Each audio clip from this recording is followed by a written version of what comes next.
Nah, baik sosiologi maupun pemerintahan itu mengkaji gejala-gejala sosial, ya.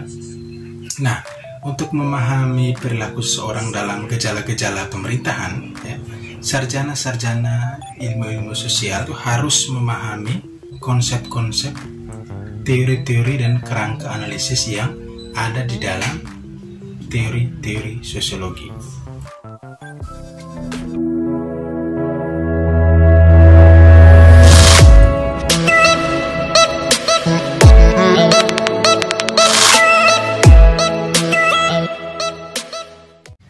Dalam ilmu-ilmu sosial humaniora, cara memandang atau memahami sebuah fenomena sosial tentu berbeda-beda.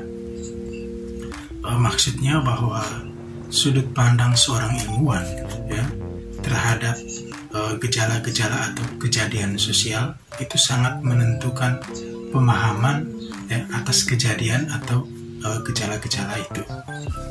Sudut pandang inilah, ya, dalam istilah dunia keilmuan itu disebut dengan pendekatan teoretik atau perspektif teoretik. Dalam pembelajaran sosiologi pemerintahan ini, ya, kita akan berkenalan, ya, atau mempelajari beberapa pendekatan teoretik atau perspektif teoretik yang diadopsi dari sosiologi politik, ya. Di sini ada lima pendekatan teoretik atau perspektif teoretik. Itu yang pertama ada pendekatan struktural fungsionalis, ya. Tokohnya itu Taleb Bergson. Yang kedua ada pendekatan konflik, itu tokoh utamanya itu adalah Ralph Dahrendorf, ya, dan Lewis Coser. Yang ketiga ada pendekatan kelas, ya, tokohnya itu adalah Karl Marx. Yang keempat pendekatan elit. Yang kelima pendekatan pluralis.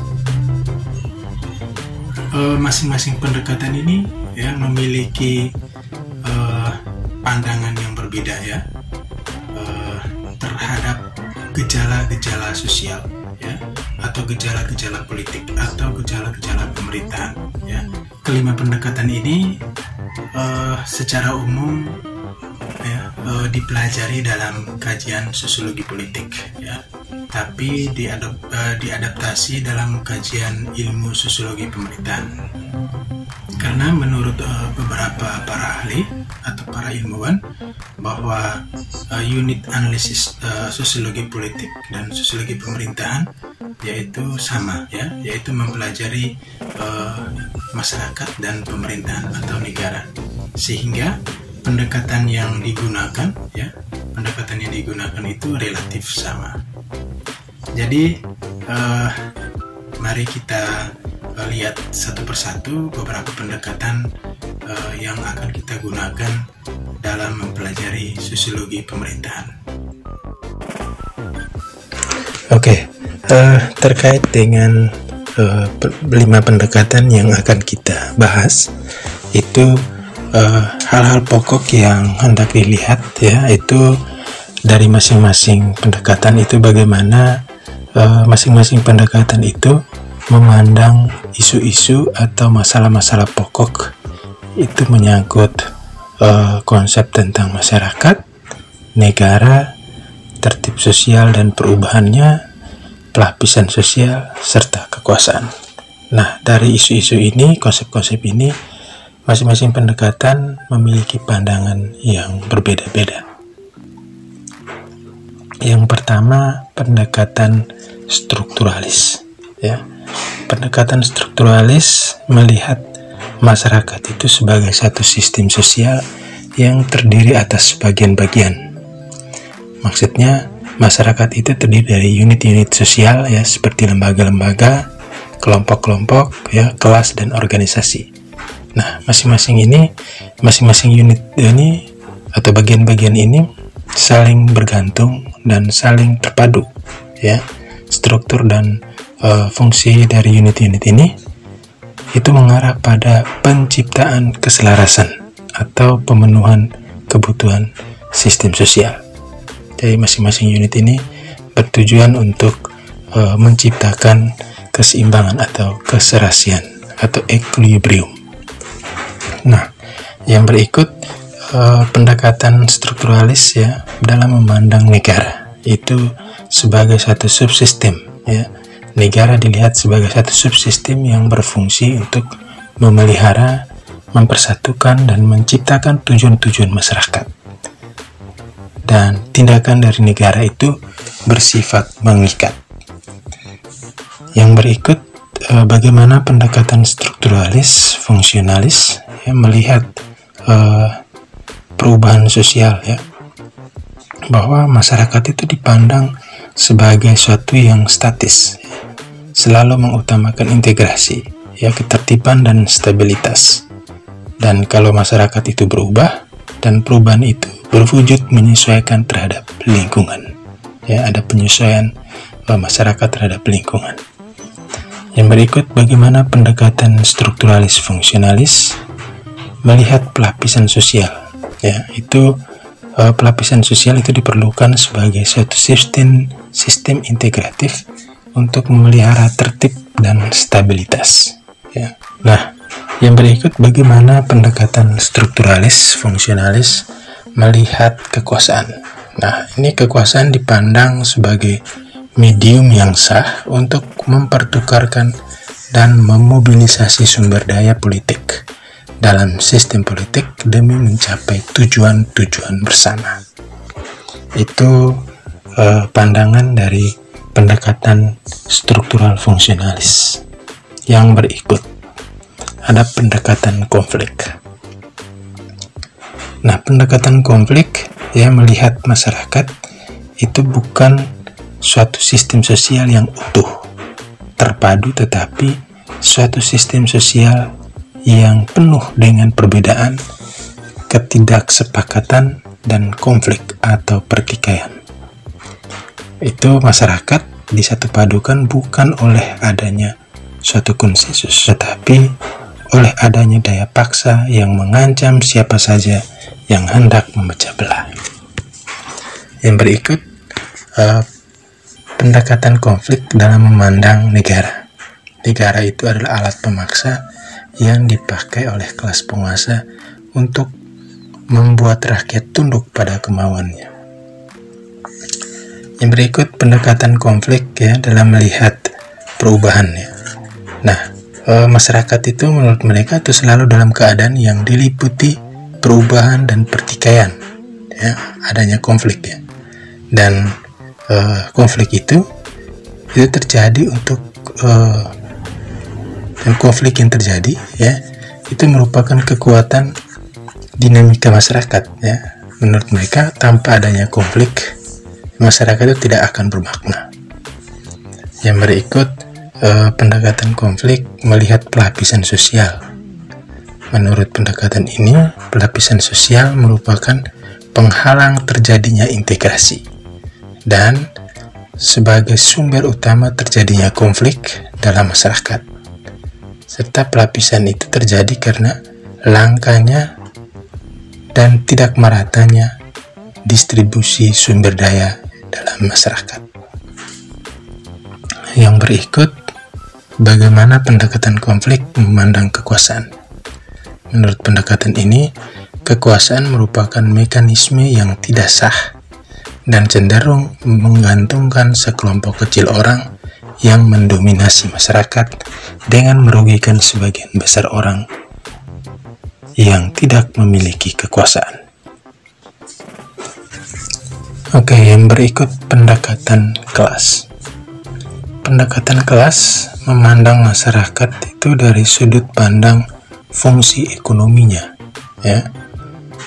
Dia seperti pendekatan konflik ya, itu memandang masyarakat itu sebagai gelanggang pertentangan dan perpecahan kepentingan, di mana akar dari pertentangan dan perpecahan itu bersifat ekonomis. Yang berikut pendekatan kelas memandang negara. Negara itu adalah alat atau sarana kekerasan yang terorganisasikan yang didominasi oleh satu kelas sosial, yaitu kelas kapitalis. Yang berikut, pendekatan kelas memandang perubahan sosial. Perubahan sosial itu sebagai sumber dinamika masyarakat. Dan perubahan sosial tidak bisa dielakkan. Yang berikut pendekatan kelas dalam memandang pelapisan sosial dalam masyarakat. Itu adalah sebagai penyebab konflik. Pelapisan sosial bisa dihilangkan menurut pendekatan kelas ini. Yang berikut pendekatan kelas dalam memandang kekuasaan. Kekuasaan itu menurut pendekatan ini itu terpusat di tangan para pemilik alat-alat produksi, yaitu kelas penguasa. Oke, kita lanjut yang berikut, pendekatan elit. Pendekatan elit memandang bahwa masyarakat itu terbagi dalam dua lapisan utama, yaitu lapisan atas dan lapisan bawah. Lapisan atas itu dihuni oleh sekelompok kecil orang yang sangat berpengaruh, sedangkan lapisan bawah dihuni oleh sekelompok kecil orang yang jumlahnya jauh lebih besar. Kehidupan masyarakat itu didominasi dan diatur oleh sekelompok kecil yang sangat berpengaruh itu. Sedangkan pendekatan elit memandang negara itu sebagai organ atau mekanisme yang dimanipulasi oleh kelompok minoritas yang terorganisasikan, yaitu kaum elit yang menjalankan negara demi kepentingannya sendiri atau demi kepentingan pendukungnya. Yang berikut pendekatan elit dalam memandang perubahan sosial, bahwa perubahan sosial itu dianggap membahayakan. Perubahan yang terjadi harus dituntun oleh kaum elit. Wujud dari perubahan yang terjadi paling-paling adalah sirkulasi elit. Yang berikut ada pendekatan elit dalam memandang pelapisan sosial. Pelapisan menurut mereka bahwa ketimpangan sosial antara elit dan massa itu pasti terjadi. Elit mendominasi massa. Yang berikut pendekatan elit dalam memandang kekuasaan itu terpusat di tangan mereka yang menduduki posisi-posisi tertinggi dalam struktur sosial. Kekuasaan adalah persekongkolan kepentingan-kepentingan dari lembaga-lembaga utama dalam masyarakat. Oke, yang berikut ada pendekatan pluralis. Pendekatan pluralis itu tidak mengakui adanya kelompok elit kekuasaan yang menguasai segalanya. Tidak ada satupun kelompok dalam masyarakat yang mampu mendominasi kelompok lain. Itu menurut pendekatan pluralis, melihat bagaimana masyarakatnya. Yang berikut pendekatan pluralis dalam memandang negara. Negara merupakan salah satu dari banyak lembaga politik yang ada dalam masyarakat. Negara mewakili kepentingan kelompok, banyak kelompok. Dan karenanya negara bersifat demokratis.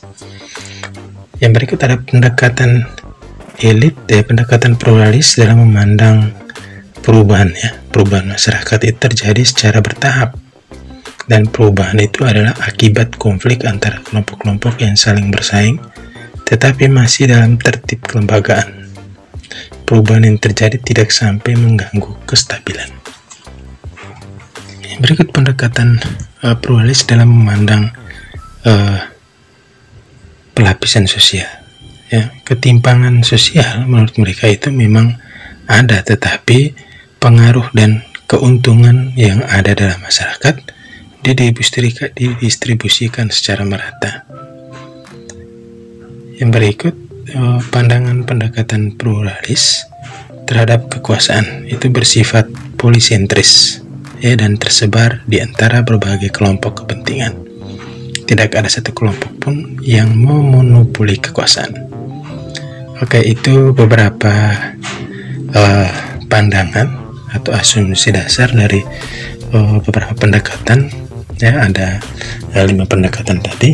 ya terkait dengan konsep-konsep kunci ya tentang masyarakat, tentang negara, tentang perubahan sosial, ya tentang pelapisan dan struktur sosial dan serta kekuasaan.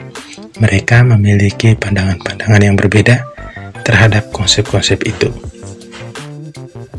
Demikian penjelasan tentang pendekatan-pendekatan sosiologi dalam ilmu pemerintahan. Saksikan terus penjelasan-penjelasan mata kuliah sosiologi pemerintahan dalam video-video selanjutnya.